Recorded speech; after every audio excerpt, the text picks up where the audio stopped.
we're going to go ahead and dive right into it, and I will let other people in as we move along. So let me first give a bit of an introduction about what we're doing today, and then introduce our panelists. So starting in February, the Carter School committed to doing a monthly series looking at particular career areas in which Carter students, Carter master's and bachelor's degree students, will find themselves professionally. And the first month in February, we looked at ombuds careers.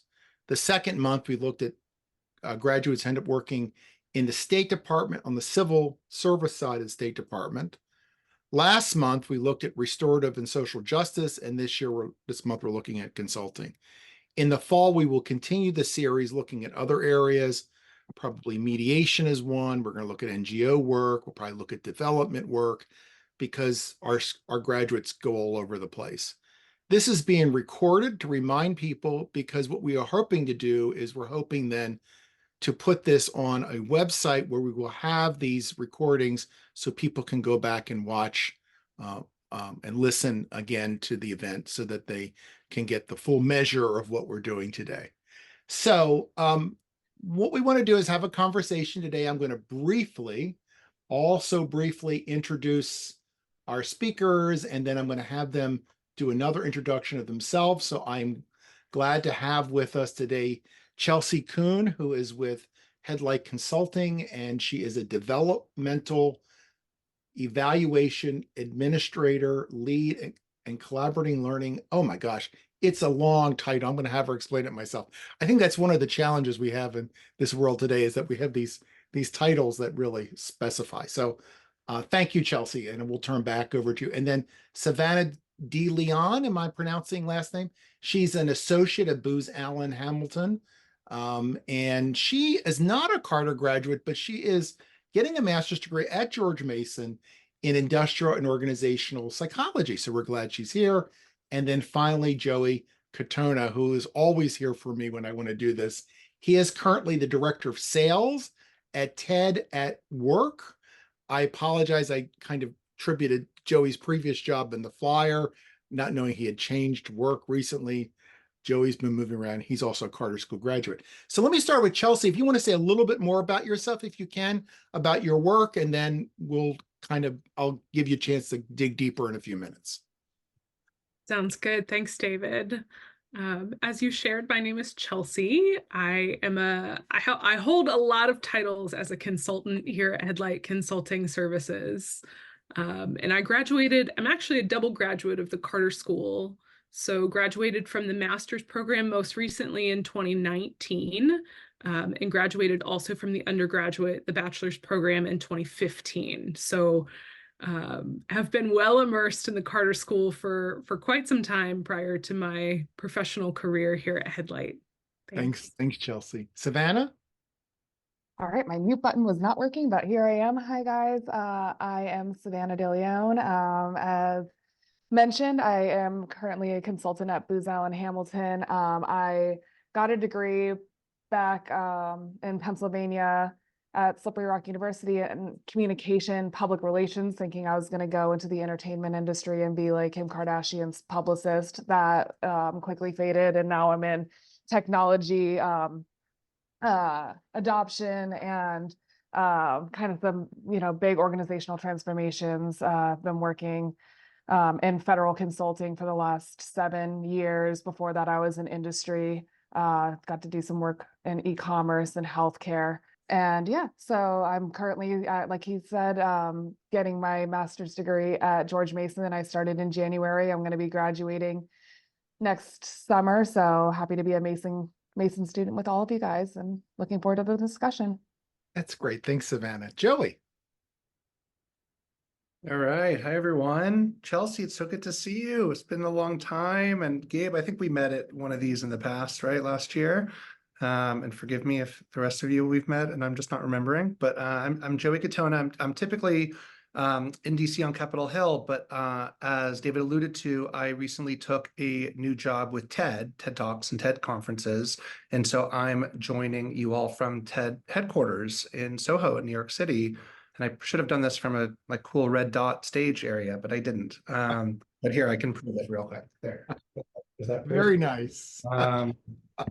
So yes, my second week in this new job, but the vast majority of my career was squarely in the management and strategy consulting space before I made a career pivot some years back into sales, which I'm happy to get into. But I'm a 2015 Carter School grad. God, wow, I'm old. And yeah, just in my second week in this new role where I lead sales for TED's business to business learning and development division. So we bundle up, we productize the talks and our other products and share them, distribute them with business customers. So a lot going on here, and happy to get more into it, but it's great to be with all of you. Thanks, Joey. All right, let's dig a little bit deeper. I'm going to go back to Chelsie. And Chelsie, spend a little bit of time defining your work, what drew you to consulting work maybe, how your Carter conflict resolution and peace building degree impacted what you're doing. I'm always interested in networking and mentoring, and tell me about what's rewarding in your work. Cover all of them or as many as you want. Yeah, no lack of questions. So I think what first drew me to consulting is that I had wanted a career that would always allow me to learn and grow a little bit. And I find that in my day-to-day work, not every day looks the same. I'm always trying to identify or solve or gather data on a different problem or a solution that we're proposing. Prior to moving into consulting, I had worked in nonprofits and higher education, and so had done sort of a little bit more of a routine or standard job with some cyclical processes. We have a few of those in the consulting world, but by and large, each day is a new adventure. And so I find that mapped really well to my Carter School experience, because during my graduate and undergraduate programs, I was really able to sort of each year, each semester, dive into a different type of conflict or a different issue that I was interested in and try to learn a little bit more about it, the conflict itself, analyzing the problem, or proposing a solution. And whether that was doing research, quantitative or qualitative, right? Just really trying to get exposed to as much as possible, which has certainly given me a leg up here at Headlight, just in terms of sheer diversity of what I'm working on from the day to day. I'm lucky to manage a team out in Ethiopia who are working on international development programs, everything ranging from economic growth and development to health and education, to humanitarian assistance after disaster strikes. So really lots of different sort of subspecialties and subfields around there. And then I think to the mentoring and network question, I was lucky enough to find this job in consulting through some mentorship that I was doing. I was a mentee during my time as a master's student. Someone had come in to speak in one of these courses who was doing some interesting work that I found really enticing, and I had followed up and done an informational interview after that, and wound up in this role maybe 12 to 18 months after we had first chatted. So the value of that is cannot be underestimated. So yeah, maybe I'll stop there for now. Are you working remotely, Chelsie? I am. So I'm 95% remote. We've got a headquarters here in Portland, Maine, and also a headquarters there in Washington, D.C. And then I travel probably every 4 to 6 months to go do field work in Ethiopia right now. So when you're doing field work, you're checking up on the work that you're administering from your standpoint. Exactly. And Headlight, is Headlight like a grantee of USAID, or how is that? Where's the money come from to do the work that you're doing, kind of a thing? Yeah, that's a great question. We're a mixture of different sort of donors and private sector entities. So USAID is the current project that I'm working on, but we have a few other smaller private sector, either firms or organizations that are sort of advocacy type groups. Mhm. So trying to get assistance on developing a strategy to make their work more effective. Excellent. And what's the most rewarding part of your job? Hmm. I think being able to learn and grow with my team. Mhm. I manage a team of 8 right now. I am the youngest one on the team, so Okay. it's kind of fun for me to learn how to manage, but also to be able to empower them in the things that they are technical experts in, and also learn along the way. I certainly didn't think I would become knowledgeable about health development programs, and I have learned a lot about that in the last few years. So I'm so grateful that I get to remove some barriers and also get to learn and see them grow along the way. That's great. Thank you, Chelsie. Savannah, tell us, dig deeper into your work a little bit. What drew you to the work? Talk Yeah, about consulting, what's rewarding about your work, anywhere you want to go. Tell us. absolutely. So I actually got into consulting similarly to Chelsie. I wanted to get exposure to a lot of skill sets and opportunities. I wanted, to be on various projects and, just get a lot of that boots on the ground exposure to different industries within an industry, basically. But I remember the first time I really ever knew what consulting was. My parents have worked for the government for over 30 years, and my mom was talking about some amazing modernization projects that her agency was fielding, and I was like, how are you guys getting all that work done? I know there's so many limitations with the government, and how are you achieving this? And she said, I couldn't do it without my consultants. Like Mm. they are seriously our godsend, and we need them. And I started to really dig deep into it, and I was like, wow, that's a really cool opportunity to, deliver. I work for the federal government, and I find that really empowering, and like I'm giving back to something. So being a consultant it's almost a field that just made me feel good about getting into and not just staying stagnant in one place. And yeah, I really loved that. I could, take some time, get a little bit in industry when I was out in Pittsburgh, and then find an opportunity to move back home because I'm from this area, and consult for the government. I spent a couple years at Deloitte doing some work in health with the FDA. And then I moved over into the military space because I have a big military family. And there was a huge issue with HR processes in the Navy. And that touched my heart because I had a lot of young family members, getting married, having children, thinking about leaving the military, and no resources to help guide them through those problems. And I really wanted to be a part of the solution, and I ended up working for the Navy and haven't left the military consulting world since.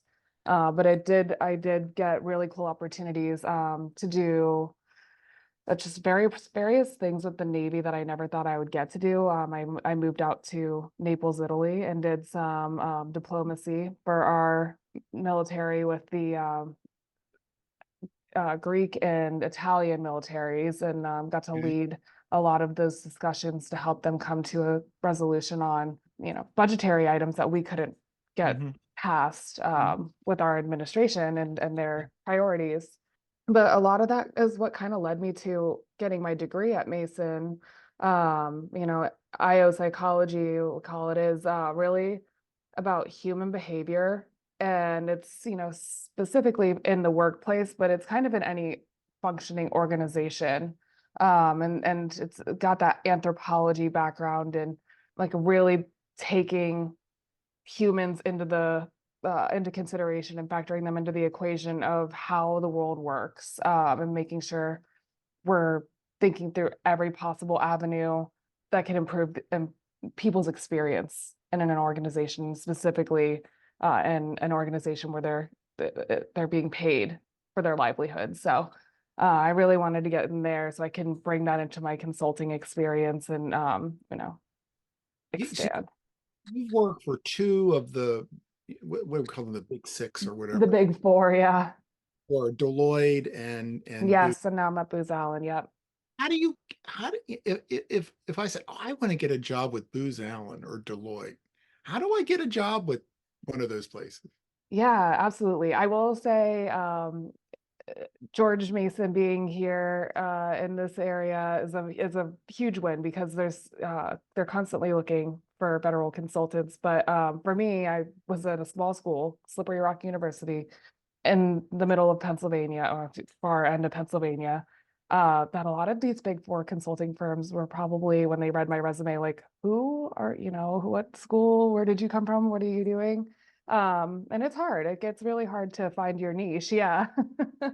But what I did was LinkedIn was my savior. I stalked Okay. anybody that worked at the big four that had any sort of, you know, crossover with any of my interests or groups or whatever I was involved in. So there were volunteer organizations that I was involved with, and I had a sorority backing. So I like looked into who's, you know, out there in my sorority. And then I looked at Slippery Rock University students that worked at the Big Four. And I started actually at the managing director, principal, partner, senior manager level, because those are the folks that have influence and in hiring, and just asking for the informal interview. Hey, can I talk to you about your experience? What is consulting? I don't know. And that got my foot in the door. And then I was able to continue to keep that network open. And that's how I got into Booz Allen. I kept those conversations going and saying, I think in a couple years, I'll be ready to get a new perspective at a different firm because I know things operate differently. It looks the same, but it's really different. My experience at Booz Allen versus Deloitte. Well, it seems like persistence and using your networks, right? And Uh-huh. all, I mean, you used your sorority network, right? You use your Slippery Rock network, right? We often are not even aware of the networks we're part of that we can work at. So one Mhm. more, what's the most rewarding aspect of your work? What's a great day for you? Oh man. Honestly, a great day is when we have conversations that have some sort of resolution. It's really hard, especially working for the federal government, to ever feel like you've hit a place of done.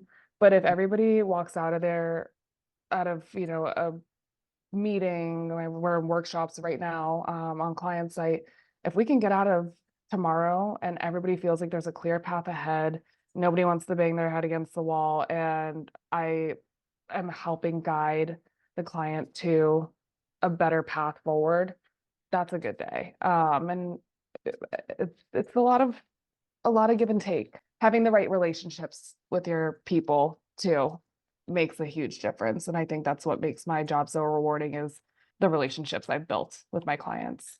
That's great. That's great. Thank you. Joey, you know the questions. I won't go over them again. We've done this before. Cool. All right. So I'm trying to think how to provide y'all the most value here. It's great to learn about the two of you, particularly that's nexus around international experience, which is not my own. So brava, way to make great use of the degree, or in Savannah's case, all your connections and foresight. So the blessing and the curse of coming out of the Carter School is that you've got this kind of nebulous credential, right? That maybe it's pre-professional, maybe it's not. But what's so special about it is you have this really great opportunity to craft your own narrative, to craft your own story of what it looks like in the context of your own career and your own ambition. And so I'll share with you all, as I've done before, the framing that I came up with that made sense for me, and then that informed the career choices that I pursued coming out of grad school. I was topically very interested in conflict, otherwise I never would have pursued the degree. But the idea of becoming a conflict resolution professional, like I still don't quite know what that means. So that was never quite on the table for me. And so as I pursued different courses and got to know different professors, I put my course of study into two buckets where I could pursue interpersonal conflict resolution. Okay. And you've already heard from ombudsmen, ombudswomen in this series, so I don't necessarily need to go into that.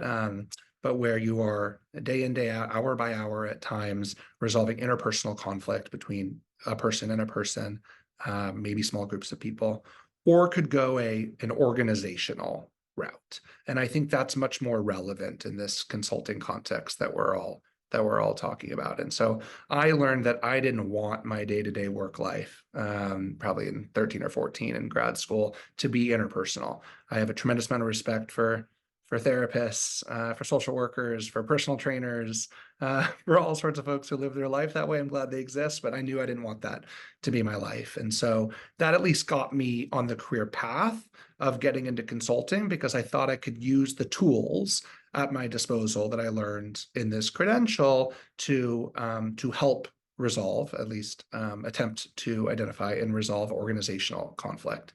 And so that got me into a consulting career path. So if I remember right, it was 2015, I was finishing grad school, and I read a press release. I read a press release that TSA, Transportation Security, had signed a very large consulting contract with a mid-sized consulting firm in DC called Eagle Hill Consulting. Never knew anything about it. Savannah's nodding her head, so maybe you've been a teaming partner, I don't know, in the past. And so I thought, this is interesting. And the nexus of the release was around preventative conflict work or conflict mitigation work. So helping TSA prepare for, hypothesize around conflicts, terrorist attacks, natural disasters, dare I say, pandemics, all sorts of things, and gathering relevant stakeholders. So of course, TSA itself, but then all sorts of other transportation partners, emergency management, law enforcement, you name it, and running through the motions of what it would look like to deal with that conflict. So I didn't know much. I mean, I'd done some nonprofit work before. I'd worked in a law firm for a few years, but I certainly was no expert. But I had this credential and this master's degree. And then I had, more importantly, I had a perspective and a point of view on the value of the master's degree. And I think as I interviewed for this consulting job, like that was my differentiator, that I had a different story to tell that someone else who came into it with, at the time, I don't know, 5-7 years work experience or not. And so then from there, I got the job and I grew my career, and I spent 6-7 years as a conflict mitigator, traveling across the country and planning these massive full-scale exercises where we would shut down city streets, we'd hire actors, we'd practice the evacuation of sports stadiums, and it was fun. It was cool. It very much was an event planning job, actually, in some ways too, which I'm happy to get into. At the same time, I grew my family. My wife and I have 3 not so young kids anymore. And so it was great for that phase of life. But as I started to know myself as a leader, as a manager, as a worker, I realized that I'm much better at bringing in the business. I'm much better at bringing in deals than I frankly am at project managing. So I'm glad that people like Chelsie exist in the world. We likely would work very, very well together, but I'm not a project manager. I'm very process minded, operations kind of oriented, but I like to partner with those folks, and much more so be the person that's responsible for revenue. And so I knew that about myself. At the same time, I really loved nurturing the career growth of my teams and being responsible for getting them to not leave my little consulting firm for Booz, with all due respect, and to stick around and to get promoted and all of that. And so I knew I wanted to sell, and then I knew, like, functionally, I knew I wanted to sell. And then topically, I was like, how do I sell career growth? How do I sell like career development or learning and development? So that got me to coaching. I'd always been a big, big, big believer in coaching. David even has been a bit of an informal coach in my career, as have many other kind of mentors, role models for me. So I spent the last 3-4 years selling coaching across 2 different leadership coaching startups. Happy to get into that, but it's not what I do anymore, so don't feel like getting into it. But really, in the last few months, had been craving getting back to leadership and managing folks. And through some fun connections in an executive search firm, I've been a huge fan of TED for a very long time, as I hope many of you are. And this opportunity presented itself, and the chance to topically still very much be in learning and development and be in sales, but functionally have a lot more responsibility. Frankly, a much bigger job and a much bigger place. Like I was ready for the challenge. And so it is very, in terms of your rewarding question, it is so fun on day 7 of this job to work someplace that 98% of folks have a very positive connotation with and have their own stories and ambitions associated with, and been to a TEDx or given a TEDx or whatever it might be. So from a sales perspective, that requires far less re-education, which is wonderful. People respond to my emails, which is a great feeling. And so, yeah, so far so good, like totally drinking from the higher fire hose. And then the last thing I'll say is that in terms of kind of bringing the nexus back to conflict, I really think that I'm a stronger manager because of my academic credential. I used to say I'm a better partner and parent, but that has diminishing returns at times. But in a professional context, like I think I get out in front of issues before they tend to escalate and become like cultural nightmares. And whether I'm like getting a little academic and practicing appreciative inquiry in a group setting, or I'm just having an eye for that and wanting to get out in front of it, like I've seen that prove dividends relationally in my career. And so now to have a bunch of direct reports and a team I'm responsible for, like I think they maybe from the onset have a bit more respect for me because I come at it with this credential, but I'm certainly not like breathing down their neck with it. But I think it teaches me a bit more than being just dangerous. So yeah, happy to go into more detail, but that's a bit of how I got here. As someone who's given a TEDx myself, I do appreciate what you're doing, and I would answer your calls. I do have a question for you, Joey, and it's a little bit, it's a different type of question. It's bumpy to move from job to job, right? And the expectations of what's going to happen are not always there. And to the extent you want to address that kind of realism, because you've moved from job to, but you've not always landed where you would like to land. And then you've had to pivot again, right? Yeah, it's hard. I've been fired from jobs. I've been laid off from jobs. I've gone through the lowercase t stages of associated trauma with those experiences, and kind of starting with kind of questioning my self-worth and like what value do I actually provide. Coaching has been a big part of it at those kind of junctures. I at times have hired with my own money or worked with coaches that have really very quickly said, no, let's remind you of the core competencies that you have.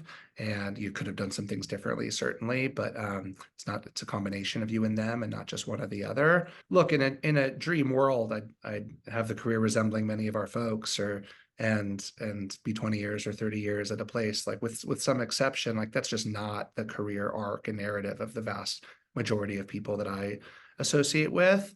But yeah, it's starting a new job is rough, is really hard, and I have to give myself grace associated with that I can't do everything all at once. That by and large, people are not expecting me to do everything all at once or to be a panacea for all of their problems.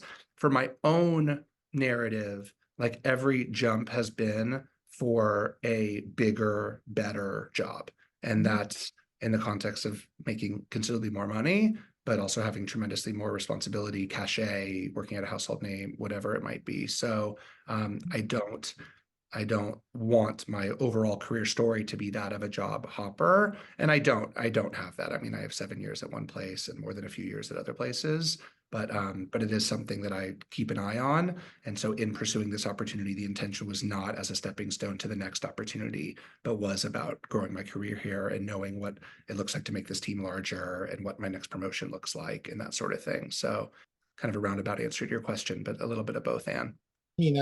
Does any Chelsie, Savannah, Joe, do you want to pick up on what anybody else said before we go to questions? Chelsie? Yeah, I think I might just add to what Joey is sharing in terms of like externally hopping places can be difficult. I have also found that sort of being internally promoted, while there is some stability and knowledge of the organization that you're operating within, it takes a lot of different things to get to the next few levels, right? The thing that I used to do in the job before I was promoted are different than the expectations placed upon me now. And I've worked with these people who still expect sort of this old role from me. So really also drawing the space and grace within an organization if you're moving up or even moving laterally, right? Of like, what do those relationships look like and how do you set yourself up for success to sort of reset the bar of what excellence looks like for you as well. Thank you. Savannah or Joey, you want to pick up on what anybody else said? Just open your mics. I mean, yeah, no, I'll piggyback off of that. It is interesting, the different expectations across different consulting firms, and also what the working style is like. Like I said, when I was at Deloitte was very different than what I'm experiencing at Booz Allen. So some consulting firms really value being super integrated with the client, and that's how I am now, to a point where I joined this program that I'm currently on back in 2021. So everybody was pretty virtual still, and nobody realized I was a consultant. I was being called ma'am, miss, the whole nine, because everybody thought I was government, up until probably like 2 weeks ago. That like we're new to the program, because it's they really do have us integrated with the client, and that's really nice, and I actually really enjoy that. Whereas at other firms, it's very obvious you're a consultant. You're going in, you have your team, you're kind of, there's a whole process of getting in to a meeting with the client or sending an email to them. You have like 9 different levels of review, and yeah, that there's a little bit more of that distance. And that was fine too. I liked that I had my team at that firm, but we were just a little bit more siloed from the client. So it's just a different flavor. I think both are very valuable. I think both are really cool to get an opportunity to experience, but it does, when you hop between firms, or if you want to start your own firm, you kind of have to design how you want that to look. And it definitely is a learning curve every time you shift. And it is even just a learning curve based on the different clients. Some I might go to a new client while at my firm and they value that, but the client is a little bit more like stay in your lane. So yeah. That how is tied to that culture, right? Getting Mhm. sometimes the culture is not what you expected, I imagine, and then it's a matter of how do I adjust to that culture? And if Oh I yeah. make other plans, right, kind of a thing. So it's always trying to figure that out. Great. Yeah, absolutely. And I will say it's definitely interesting going from, I worked, like I said, at the FDA, and they're scientists, and they are, they got the innovation and the money and all the good stuff. And they really want to be creative, and they want to like collaborate with you. And working for the military is a different type of collaboration. And then there's all the acronyms, and there's the structure and the hierarchy, and they take that very seriously. And so, yeah, you have to shape shift a little bit as a consultant to fit a mold in a culture. I always remind my military students, if you're going to give me a resume based on your experience and you're going to go into the private sector, but it's going to be nothing but military acronyms, you're in trouble. You got to be able to translate, because no one's going to understand what that stuff is, right? So you've got to make sure you do that. Joey, you opened your mic. Go ahead. Yeah, I mean, I want to add a little bit further to Chelsea's point too on kind of external versus internal. So I had a number of promotions in my 6-7 years in consulting, and my scope of work would change a bit during that time. I certainly have more responsibility, but a significant, I should say that a significant amount of my motivation for leaving consulting was that I couldn't make that functional transition from deliverer to seller within the context of that work environment. So if I don't know about Booz necessarily, but Eagle Hill was small, was 250, 300 folks. Like, we were all billable.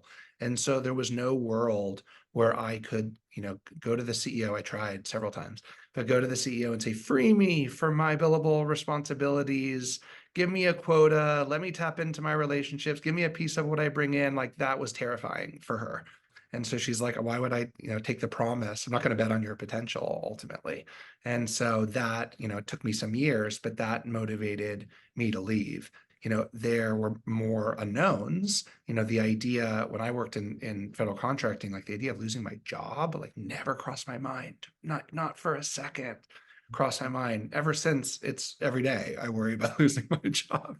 So it's like, I mean, not at this new job, but at the last 2 jobs, absolutely. So it's like night and day. The other piece that kind of goes unsaid sometimes is that in order to sometimes really broaden the scope of your earning potential, you have to job switch. So, I mean, within a year of formally getting into sales, I was making 2.5 times what I ever made as a consultant. And that has persisted in my career. And as I've shared about my family, like that at the time was a big priority. Like I needed to change the trajectory of my earning potential. And that was the way that I could figure out how to do it. So sometimes you can get nice promotions internally, for better or for worse. Most of the time you need to leave to actually raise the bar in terms of salary and compensation package. Thank you. All right, let's go to questions. We're a small group, so you can just open your mic, and I know you're going to have a question. So we have 6 folks here. Any questions that you have for anyone, Savannah, Chelsie, or Joey, or all of them? Just open your mic. Hey, Joey, it's Gabe. I'm curious to know about the pivot to sales. So I hear that, if I'm not mistaken, a lot of the work that you're doing was kind of getting ahead of conflicts and problems, making sure that they didn't turn into, I think the term you used was like cultural nightmares or disasters. And then sales seems like quite a pivot. I'm just curious to know a little bit more about that journey. Yeah, it was a matter of leaning into what I believe to be my competencies. I mean, you and I have only met once before, but most people in my life would say, how are you not in sales? Like how, in terms of my, oh, thanks, Chelsie, but in terms of my kind of prowess for relationship development, business development, like it was, come to Jesus, if you can still say that in public settings, I don't know. But I realized, like, just to be true to myself, like this is what I'm better at. And as a project manager consultant, like I would have opportunities to sell. So I would bring in, some new TSA contracts. I brought in some of the first nonprofit business for the consulting firm, a little bit of commercial work. And I just liked that better. Like, and I was better at it.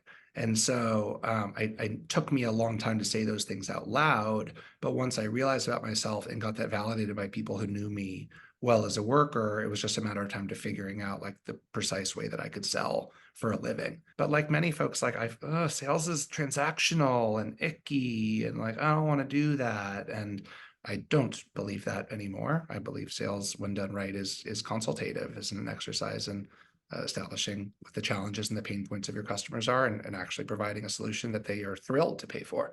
And so, but I certainly wasn't thinking about that years ago. So it was a matter of just leaning into what I felt I'm doing best and how to make my biggest contribution to the working world. Thank you. And are you still doing coaching at all? Or sorry, were you benefiting from getting coaching assistance from others, or were you also doing coaching yourself? No, I've never been a coach. Okay.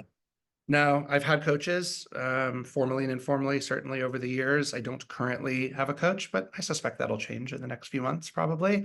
I have a lovely therapist who acts as a pseudo coach for me for the time being. We can talk about the differences between therapy and coaching if you want, but no, coaching is not, at least as of a few weeks ago, not like a part of my professional life anymore. Understood. Apologies for camera off. I'm a bit under the weather at the moment, so thank you. All good. Joey, you remind me of something we all have to recognize, is that we have to recognize the things that we thrive at and that we're good at. And sometimes we don't want to do those things. Sometimes we feel like compelled, we've got to learn something else. Or sometimes we're kind of drawn to this other expectation of what we have to be, and diminishing or pushing off the things that kind of are innately who we are, right? And sometimes it takes a while for us to come back to that.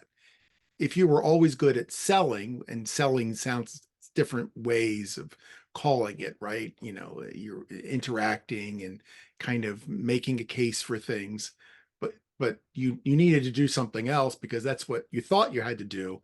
It gets very frustrating, right? And I always tell people, start with what you really are good at. Start from that level, figure that out, right, first, because it may be what you're really doing is building on that rather than recreating yourself with somebody else. Yeah, I'm a firm believer in not following your passions. Follow your strengths. What you believe to be your strengths and what people you trust believe to be your strengths. And if you're right, hopefully those will become your passions. And if not, at least like your solid work career and your passions can be outside your work. But yeah, that's just my opinion. And Savannah, you shook your heads there. Did you want to add anything on that? Yeah, I was just going to say, I was recently doing a study in my grad program on chasing your passions versus your strengths. And if your passion is not your strength, you're going to burn out so fast. And in consulting, it can get really easy. It's really easy to burn out just because you are trying to tackle so many different things at once. But you are able to craft your role in a way that it could be something that you're passionate about, but follows your strengths at the same time. But I 100% agree that you should lean into your strengths more so than your passions, or else you'll burn yourself out quicker than you can run. So A big that. proponent of positive psychology, and that's where that comes from, strengths Mhm. based. Chelsea, did you want to add anything? Yeah, I think also just like the value of experimentation in that space, right? I might not know some of the strengths that I have in a passion area, or I might, want to experiment in developing strengths in a passion area and not excluding some of those choices from myself just because I'm not in this position. I don't see the connections existing, which, like, connecting back to Joey, there is such a value in coaches or mentors in reporting as sort of a third party on, what do they see you excelling at that maybe you don't perceive as a strength of your own, and like, can you work on owning that, or are you hearing the same thing over and over again from different sort of mentors or coaches in your life that you didn't consider as a potential path? I think has been a really valuable moment in my own professional development of like, well, have you ever thought about doing this? Or, you really have a knack for that sort of topic or that approach. Like, what more could you do around that? I think have been some of my biggest, like, let's get over the barrier or the road bump where I'm sort of stuck or feel stuck in a position. Well, and that's very humbling and very honest when you let somebody else make observations about you. And it ends up being very empowering at the end. But it takes some trust in somebody. But I think it is really important. That's why people hire coaches and other people. But it can be anybody who can say, look, you may not realize this, but you seem to be very good at this. I never thought of myself as being good at that, but you are. And let me tell you why, right? Kind of a thing. And that's really important. Other questions? Just open your mic. Anybody else have a question based on what we're chatting about or anything else you want to raise? Minar, Precious, This Eric. is Tabitha. I'm sorry I have my Nice to hear from camera you. off. I'm multitasking here at work. Tabitha, ask questions. Hi. This question is to Joy. Joy, what is some of the challenges that you see now? And I know you said now you have a career that you pretty much it's more for your strength. What are some of the challenges that you have in your career, and do you now have a passion for it? All right, let's tackle the first part first. So challenges are that for the first time in 3 or 4 years, I'm back to being a people leader, a people manager. And so just having formal responsibility for the work product of folks beside myself. I know how to do it. I've done it for a decade, but I gotta relearn the skills. I'm not concerned about it. What I'm concerned about is that in this role, I'm a player coach. And so I have formal direct reports, but then I have a quota. I have an expectation that I'm bringing in business and building a tremendous amount of pipeline. I have a lot of latitude in terms of how I go about doing that, which is cool. A lot of freedom to fail and experimentation. The CEO of TED is really wonderful about that and letting me do what I want, at least so far. But yeah, having both of those responsibilities and then the direct reports with different skill sets, some high performers, some perhaps not. Learning all of that is a lot to navigate. I don't know how Chelsie has 8 directs. I would never recommend that for anyone, but teach their own. And then, am I developing a passion for it? Yeah, I am. At the end of the day, what we do here is try to improve the work lives of our customers, or of our customers' employees, right? And if I put myself in the shoes of an employee, an individual contributor, a manager at one of our big customers, and I hear that my company is partnering with TED, like whatever that is, I want to know. Like I want in, I want to participate. And so not today going to get into specifics of our products, and I'm only learning about them myself. But if we do a small part, or ideally a little bit more than small part, to like make the lived work experience of our customers that much more enjoyable, fulfilling, making them better managers, like that's not saving the world, but it's sure something meaningful. So yeah, developing a passion for it. I also have the lovely advantage of being married to a people leader, to a chief administrative officer of a 300-person media company in DC. And so it's, you know, I know enough to be dangerous topically. And so I'll say some things, you know, about the talent development space, and she'll be like, oh, you're not a moron. So I think it does well for my, you know, as long as I don't get academic about things, it does well for my marital dynamic as well. So I think that's supporting the passion train. Thanks, Joey. Other questions? Thank you, Tabitha, for that question. Savannah, Chelsie, Joey, anything you want to touch upon that we have? Oh, Manar, you have a question. Go, please. No, I don't have such a question, but just I wonder if somebody who doesn't have lots of work experience, is it hard to go into consulting job? Anyone want to take? Lots of education, but not a lot of job experience. Yeah. I can take this. Honestly, consulting's a great place to be. Entry-level position.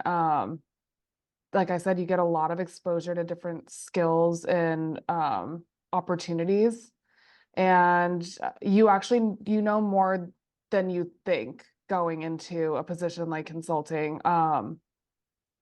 A lot of it, believe it or not, is just knowing how to use basic technology and helping the clients learn how to use what's up and coming, and you're using it in school. So it's like there's a lot of ways that you can apply skills that you learn in school and consulting, and especially for the big four, and I can't speak for the smaller consulting firms, they want to mold some minds. So absolutely, it's a great space to be at an entry level position.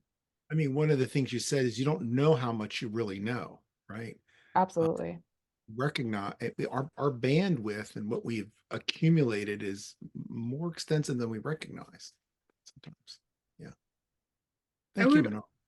Good, Chelsie. Also just add to that, right? Of like, maybe you don't have a lot of career experience, but there's a lot of different ways that my like personal life has panned out into providing experience, right? Whether that's volunteer experience that I've done in the past, or you're managing a family reunion, right? Like Joey was talking about, there's a lot of event planning skills, right?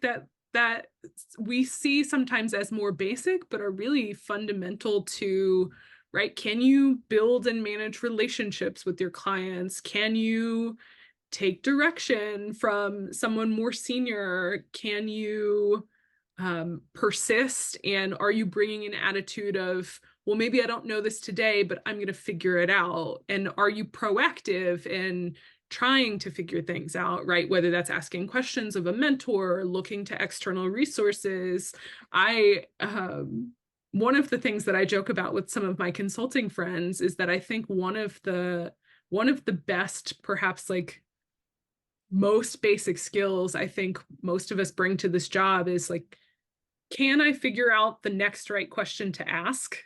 Because if I can, then I can get to the solution, and then I'm not dependent on myself as much, or I'm not putting as much pressure on myself to know exactly, right, the whole scope of a project, but knowing just like finding the next individual piece of the puzzle and really trying to work from there, I think does a lot of good, regardless of how much career experience you bring. Thank you. Other questions? Thanks, Manar. Any other questions? Chelsie, Savannah, Joey, anything else you want to throw out there? Any other ideas? You know, one of the things I like that Chelsie said is being able to ask questions and being prepared to ask questions, being humble enough to know, I don't have the answer. Let me ask the question, right? And having the confidence of asking a question. Sometimes we're afraid to ask questions because it looks like we don't know something, but you know, we do have to ask questions at times, right? That's very powerful. Questions are very powerful. When asking a question is very powerful. We always think the answer is powerful, but often the question is more powerful than the answer. If that makes sense. If the strengths conversation we're talking about resonating with folks, I would suggest Strengths Finder, that assessment, for those who are familiar with it. I'm not a blanket fan of assessments in the slightest, and I'm really not a fan of being typecast, because I may bring a different part of myself to work on any given day. But Strengths Finder years ago was really informative for me in terms of a validation exercise of ensuring that my perception of the skills, of the behaviors that I bring to work don't just match my intention, but match reality. And so I don't remember all of them. I remember what resonates with me, but my number one strength was woo, which is short for winning others over. It wasn't sales. It wasn't even relationship building, but it was woo. I think number two was communication, maybe. And I'm like, I like talking. I like listening. I do like winning others over, like that lands. And so it probably took me some years afterwards to transition that into sales, but it was informative for me. So it's probably like a small cost to purchase the book to get the assessment of $10 or $15, but I do think it's likely money well spent. Yeah, thank you. Well, let's we don't, if we have any more questions, each Chelsie, Savannah, and Joey, what's your parting wisdom? Like, what would you say? Okay, here's my, it's the last thing in a conversation that people take home with them, right? So what's your parting wisdom to us? Go ahead, Chelsie. Yeah, I think the first thing that comes to mind is talk to people, right? The value of networks, the value of asking questions, the value of just following what you are interested in and that aligns with your strengths, I think will open up some other opportunities or even potential job offers that you might not know are even a possibility right now, right? I think, and that advice applies wherever you are in your career. I still do informational interviews with folks that I meet in my consulting work just to learn a little bit more about like non-project tasks that we're working on together. And that's been some of the most valuable time for me as a professional, both to take that advice back and apply it to what we're working on together, and also to think about, okay, what does that mean for the next project, or what does that mean for me sort of career-wise in the bigger sort of systems picture. Chelsie, we have one more question. What are some things you think you knew when you first started consulting? You think you knew, I guess, when you realized you didn't know them? I was pretty honest about not knowing a lot of things.